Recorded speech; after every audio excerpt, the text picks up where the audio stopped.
salty ocean, off where the waves roll free. The sparkling water rises, then crashes to the sea. Out amongst the breakers, you'll have no need to fear. It's true, it's the blue frontier. Welcome to another episode of Rising Tide, the Ocean Podcast. This is David Helvarg, and my co-host, as so often is the case, Vicki Nichols-Goldstein. Hello, everyone. And David, you've had some really tough coastal storms out there in California in the last couple of weeks. What's going on? Yeah, no, it's been crazy between El Nino and sea level rise and more torrential rains linked to climate change. We've had like a 1,000-year flood down where Charlie is in San Diego, mudslides in LA, houses hanging off cliffs all up and down the coast, flooded roads and highways, and it's only going to get worse over time. So a good topic for an upcoming show, as well as an existential threat to humans and all other living creatures. Speaking of critters, today we're thrilled to be talking with Shelby Van Pelt, author of the best-selling novel Remarkably Bright Creatures, the story of the growing, healing friendship between a widowed aquarium cleaner and a giant Pacific octopus with an attitude named Marcellus. We've both read and really like your book, Shelby, us and 1.5 million other folks to date. But before we get into the evolution of your work that's set in the Pacific Northwest, let's talk about your own first connection to the ocean that I understand is also set in the Pacific Northwest. Yes, I grew up in Tacoma, Washington, which, as so many of the towns in Western Washington are, it's a place that you really just can't escape the water. You're either smelling the sea, or you're on the sea, or you're seeing the sea from most areas in my town. I didn't live in a neighborhood that was on the water. We were kind of off a little bit inland. We weren't quite that hoity-toity when I was growing up. But, I remember in high school, every day I'd go for a run, and I would run 5-10 miles along the water and just kind of steep in that ocean smells and sounds and atmosphere. It's very much a part of who I am. As a kid, I feel like my connection to sea life really did come through an aquarium, which is sort of fitting for the way that Remarkably Bright Creatures evolved. Of course, it's the story of an octopus who is in captivity, somewhat against his wishes. The Point Defiance Zoo and Aquarium in Tacoma, Washington was one of my absolute favorite places to hang out as a kid.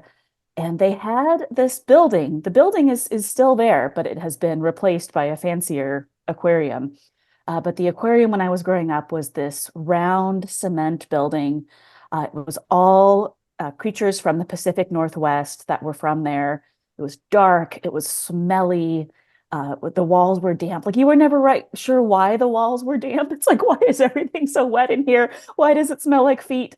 I think my parents probably didn't like hanging out in there as much as I wanted to hang out in there. But for me, it was just a very special place. So different from, the other exhibits, the lions and tigers and things that were more out in the open.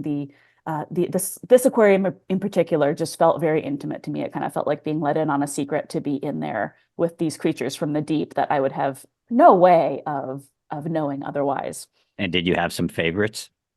I mean, the octopus was always my favorite. I've always loved jellyfish. I mean, jellyfish are artwork, truly. Wherever you believe the source of the beauty in our world comes from, you've got to believe that somehow became artwork. To have jellyfish that look like that. My gosh, there was, like the aquarium in the book. The book takes place in a fictional town called Sowell Bay, which I just made up. But the aquarium, the Sowell Bay Aquarium, is very much based on this aquarium from my childhood. And the Point Defiance Aquarium, like the Sowell Bay Aquarium, has this big tank in the middle where a bunch of different sea life live together and coexist. And I always thought that was pretty fascinating too. Always made me a little bit sad, honestly. Just the repetition of those creatures, how they would sort of circle this tank in the same direction, and you could almost set your watch to certain individuals, how often they would come around. And really, that is sort of what led me to explore some of the themes in the book, themes of sort of being stuck and being in a rut, on a human level, how we get out of being in those ruts. Right. But after childhood, you weren't driven to a career oceanography or thinking of being a professional writer? What was sort of the course of your life after that Well, smelly aquarium? no, when I was very little, I wanted to be a marine biologist, but I think a lot of little girls in particular in the 80s wanted to be marine biologists. And it wasn't a dream that I pursued very far. I went into a very different field. I studied philosophy and economics in college. And after college, like a lot of people, I had quite a lot of student debt. And so I took an office job doing this kind of consulting job that was okay, but was not something that really fed my interests or fed my soul. But sometimes we do what we have to do to get the student loans paid. And it wasn't until I was in my 30s really that I came back to writing. I had a little bit of a break in my career and decided to try writing fiction, which wasn't something I had ever done before, since I was very, very little. And the inspiration for Marcellus actually came from going down a YouTube rabbit hole about naughty octopuses. So I really came to both writing, and to get to learn more about octopuses and other marine life, sort of through this very like couch potato angle, almost, very informally, I guess it is to say, which is interesting to me because I feel like that's how a lot of my readers are coming to it too. I talked to so many people who didn't know anything about octopuses before they read this book and have been, inspired to learn more and, hopefully inspired to care more. This book is so interesting in that you create the story based on this like unconventional protagonist, an octopus. And you went down this rabbit hole to learn about octopuses. And I just wanted to, how you were a mother with a young child when you started writing this book. So how did you combine motherhood with this narrative and this octopus as you were going through your creative processes? It's almost like you need 8 limbs just to keep control of everything. I love that meme. My favorite thing about that meme is how true it rings when you think about an octopus and how their brains are laid out, how they're so very different from us. And they truly, if you could put an octopus in a kitchen, I think they truly could, stir the pot and uncork the wine and peel the onion and do all of those multitasking things because they have like a brain almost in each of their arms, So I very much wish I was laid out like that sometimes. It's getting a little bit easier now that my kids are older, but. So Marcellus wasn't fully formed when you started writing the book. I mean, he was like a voice, a point of view you developed over time. You didn't plan to write a book when you first wrote. I did not. I was just exploring sort of my fiction writing at that point. I was writing a lot more short stories. I took a continuing education creative writing class, which is the sort of thing that's open to anyone. It's not a credit program or anything like that. It's mostly just, adults, a lot of older adults who are sort of looking to get better at their hobby of writing. And so it was in that class we got a writing exercise about point of view and using an unusual point of view. And that was sort of where the voice of Marcellus came from. And I think I might have been a cranky old man or a cranky old octopus in a prior life because that voice came really, really easily to me.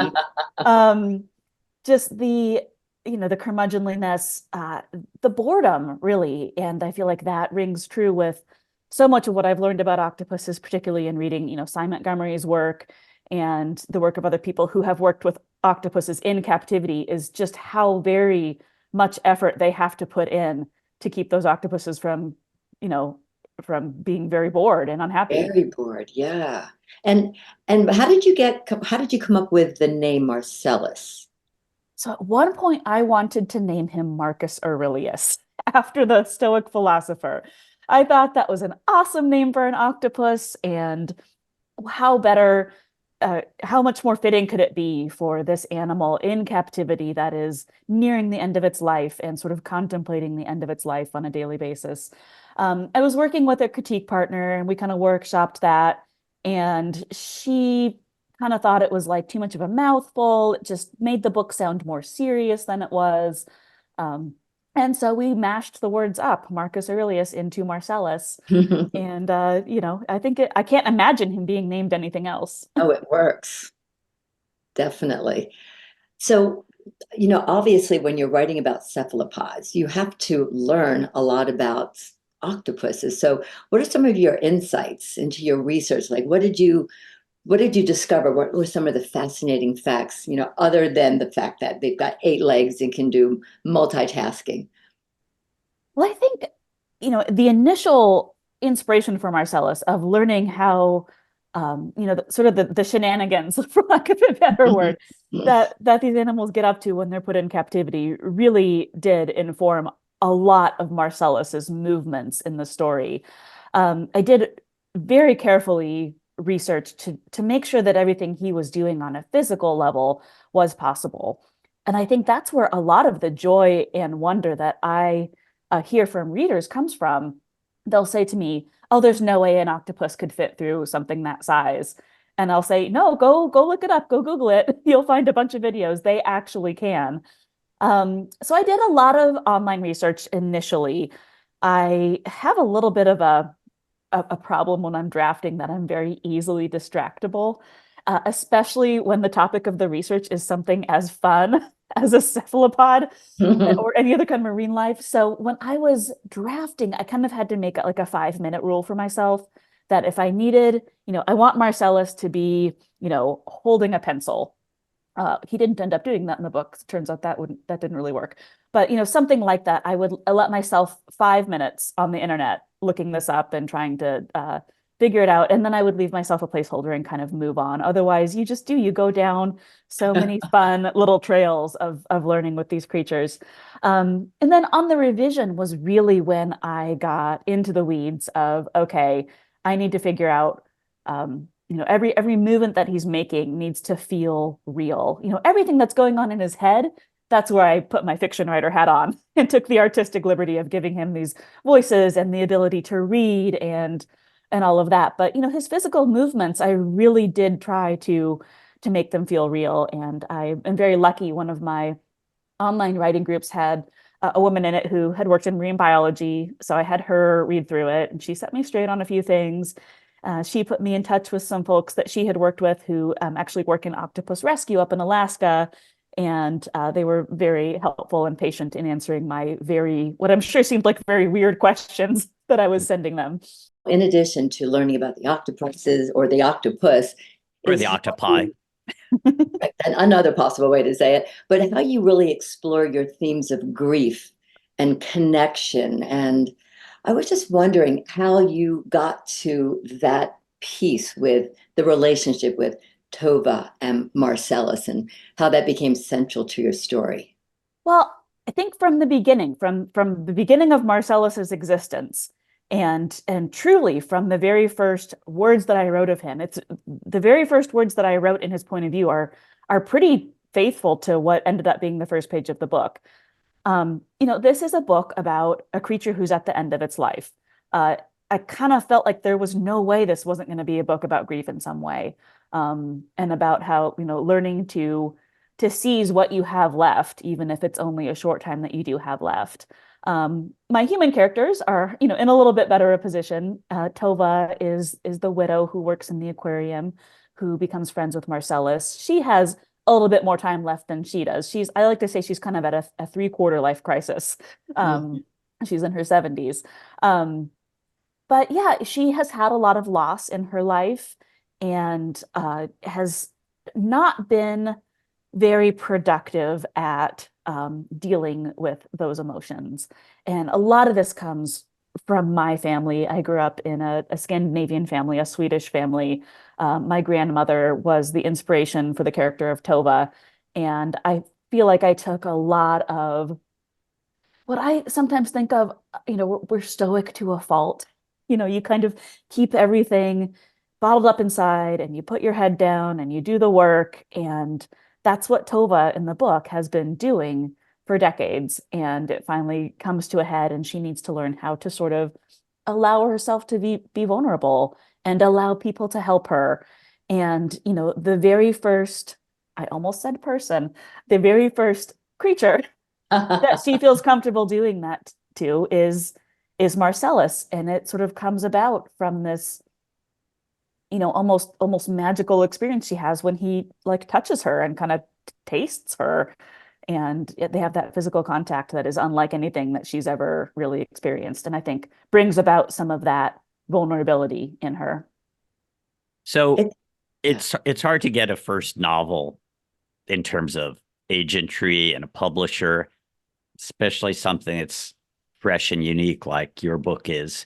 At the same time, my octopus teacher came out around that time. So that must have helped to sort of popularize the idea of octopi as central characters in relationships.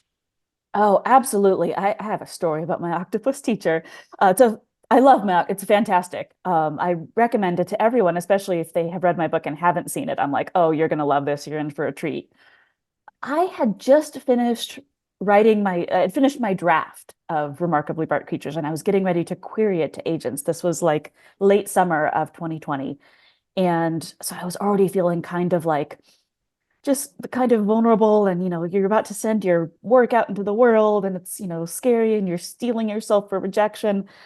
And I remember my kids were watching Netflix in the other room because they watched so much Netflix during the pandemic, and the trailer for my octopus teacher came on, and I remember just hearing those words of, oh, this is a friendship between a human and an octopus, and it's heartwarming and touching. And I had this moment that I'm not proud of, where my heart kind of broke, because I was like, oh, someone beat me to it. I feel like all of us writers and artists have this deep-seated fear that someone else in the world is doing the same thing as you, and they're going to do it better and beat you to the market with it. And so, the irrational part of my brain had this moment of thinking that's what had happened and was absolutely crushed. And then, of course, I went and watched it. And as my octopus teacher became kind of blew up, it became really popular over the next couple of months, like rightfully so. I realized that I had just stumbled into just the luckiest thing that I could possibly hope to stumble into in terms of timing. Because right as my manuscript was going and landing on agents' desks was when my octopus teacher was just, kind of at the height of its cultural moment that it had back in 2020 and 2021. So, yeah, octopuses are having a moment, definitely. We got Octopus is like the new shark. People are going to be doing documentaries and novels about octopuses for a long time. I think part of it is, people sort of came to realize that that cetaceans, that whales and dolphins, they were mammals, they had big brains, they were like us, and you could sort of discern their intelligence. And I think this idea that there's intelligence and empathy across many species kind of is one of the things maybe driving your octopus moment. absolutely. And, I think it's amazing that, I didn't really want to write a book about, is it right to keep animals in captivity or not? Because that's a huge question that I don't think anyone has the definitive answer to. But I did want to kind of make people think about that. And I think the fact that octopuses have been so popular has driven some small changes that are really good. I know that a lot of aquariums, including the Seattle Aquarium a few years ago, instead of keeping octopuses in captivity for their whole lifetime, like Marcellus, they keep them temporarily and then they let them go. have you taken your ideas or your delight with octopuses and have like moved that into any kind of activism in your world or in your family's world? Yeah, I mean, I definitely have, just the financial windfall of this book. I definitely, it's important to me to divert a lot of that to, particularly getting plastics out of the ocean. I donate to the some of the organizations that rescue octopuses and, rehabilitate them. They are not as endangered as a lot of other species are, but one of the things that has been most joyful to me in this whole process is just seeing, I sort of think of them as like little nudges. Again, you take someone who maybe has, never been to the ocean or wouldn't have really any reason to have a connection to it and care about it. And, this book can be just a little nudge in the direction of, oh, maybe I should care about that a little bit more. I was at an event in Texas, and it was actually really cool. The Dallas Zoo brought a couple of their penguins to the event just to, I think to keep people entertained in the signing line, because the signing line was long, but then also just, to be able to put their message out there, their kind of conservation message out there, and build some awareness. But it was fascinating. He pulled the room. This was a room of probably about 300 people. He said, before reading Remarkably Bright Creatures, how many of you knew anything about any octopuses? And a handful of hands go up. And then after reading this book, how many of you went and Googled octopuses and learned something and cared a little bit more? And every hand in the room went up. Oh, And that makes me feel so good to hear that. it's so cool. I mean, a lot of people who would otherwise have no pathway to come to learn about something like this now have this pathway. And, maybe it doesn't turn them into, doing activism every day of their life or spending their life savings on trying to save the oceans. But, it helps, I hope, at least a little bit. It's like so much of the world, even when they think of the environment, don't think of the other 71% of the planet that's salt water. What's your actual writing habits? Like, I'm going to do my next book on the kelp forests and go out, you research, you get in the field. And I like to write between 8 p.m. and 2 in the morning is my most productive. Some people are morning writers. Some people need total quiet. Others can write with the kids in the background. How do you write? Oh, I'm with you on the 8 p.m. to 2 a.m. I'm not really a morning person. I can edit in the morning, but I have a hard time being generative in the morning. And my most productive hours are usually after everyone in the house is in bed. And I think for me, part of that is just knowing that I don't have an end point. I mean, sunrise, I guess. and that I have seen the sunrise a few times, but it's hard for me to, I've got young kids, okay, I've got a couple hours before they get picked up from school. What if I really get in the groove? I'm not going to want to stop. And so I think I hold back because I know that I'm on a leash, basically. So I find my best writing is always in those middle of the night hours when it just feels like time kind of doesn't exist outside of my little glowing laptop orb that I'm in. But realistically speaking, I can't stay up all night every night because I have a functioning family and life outside of writing. So, I do also try to squeeze it in the cracks in between other obligations, and that works too. What I like about your book, well, many things, but you're dealing with grief, you're dealing with creatures, but you're also incorporating humor. And I guess I'm wondering if that humor element is going to be continued in your future projects. Absolutely. I have a hard time when a book doesn't make me laugh at least once. Mhm. I feel like even no matter how serious you're trying to be about something, you got to have a little bit of levity. So I think that I always will write that way. But I like tackling more serious issues too. Those are my favorite books to read, the sort of laugh and cry. So that's probably where I'll stay as a writer. I think it's really hard to write convincingly and write engagingly if you're not sort of in love with your subject. So, I think for writers who, whether they're fiction writers or nonfiction writers, just find the thing that you can't forget about at night, and go to sleep. Find the thing that's keeping you up, that, that you feel almost an insatiable interest in. You could keep learning and you would never learn enough. I think those are the things that if it's fascinating to you like that as the writer, that's going to come across and it's going to be fascinating to readers. That passion, that fun counts. David and I have been working in the ocean environment for decades, and oftentimes we're asked, how do you stay optimistic? How do you keep going? And I think we all have hit onto something, like you find the joy in your work, and you really appreciate your successes, or the successes that the ocean is experiencing, or like a rebirth or a population increase. So again, you're so right about finding the joy in what you do to keep going. Right. I always feel a little more optimistic when I'm just coming out of a body surfing session or after a spectacular dive. Yeah. Where do you find your joy? Is it coastal? Is it in the woods? You're off skiing right now. What do you do to just Oh gosh. find that pleasure center? I love the ocean, but it was it was strange to me to, I grew up in the Pacific Northwest, and I was not a person who traveled a lot really until like after college. So to me, it was like, you think of the water. I'm like, the water is cold, the water is dark, Old. like you don't go in there, And then as an adult, having traveled so much more around oceans that are very different than that, you go to Florida and it's like, oh, this water is not as dark and scary, and you can go in it carefully. But for me, I think it comes back to I like things that are moody. And, the Puget Sound, Salish Sea in Washington is just so moody. And I almost can't separate the woods from the water because they're together. They're one and the same. So They're all kind of part of this big moody package that, always will be like my favorite place in the world, even though I don't live there anymore. I think a lot of people have been amazed by your book. It's gotten popular through word of mouth. It's a very traditional way that it's gotten out there. I assume you were surprised and delighted that it happened that way. Oh, I think, I was surprised. I think my publisher was a little bit surprised.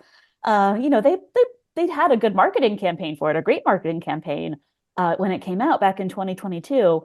And we had a good summer that summer. It was a good launch. It was a Read with Jenna Today Show pick, like that, and all of that was just incredible. But I don't think anyone anticipated what would happen sort of later in 2022 and into 2023 with this word of mouth thing. It went from, it was on the New York Times list at the very beginning, and then it dropped off. And then it came back on, and it's been kind of on ever since, I think. And that is all word of mouth. And in some like social media, the Instagram people that share on Instagram and TikTok, but that's word of mouth too, really, in a way. So it's been a very organic way for it to grow, and it's just been so much fun to watch. A great surprise, I think, for all of us. Thank you so much, Shelby Van Pelt, the author of Remarkably Bright Creatures, for joining us on the Rising Tide Ocean podcast. It was a joy and a delight. Thank you so much for having me. Rising Tide is a production of Blue Frontier, co-hosted by David Helberg and myself, Vicki Nichols-Goldstein, with support from Natasha Benjamin and Ellie Kurla. Rising Tide's editing services and technical support is provided by Studio Cape May. The theme song is written and performed by Ethan Kenbarg. You can find Rising Tide, the Ocean Podcast, at bluefront.org or download it from Apple, Google, Spotify, or wherever you get your favorite podcasts. Off in the salty ocean, off where the waves roll free, the sparkling water rises, then crashes to the sea. Out amongst the breakers, you'll have no need to fear. It's true, it's the blue frontier.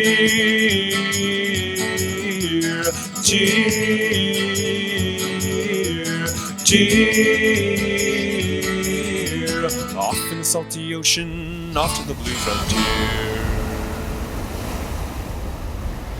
Sparky, come here, buddy. Sparky! There you are. Good boy, Sparky.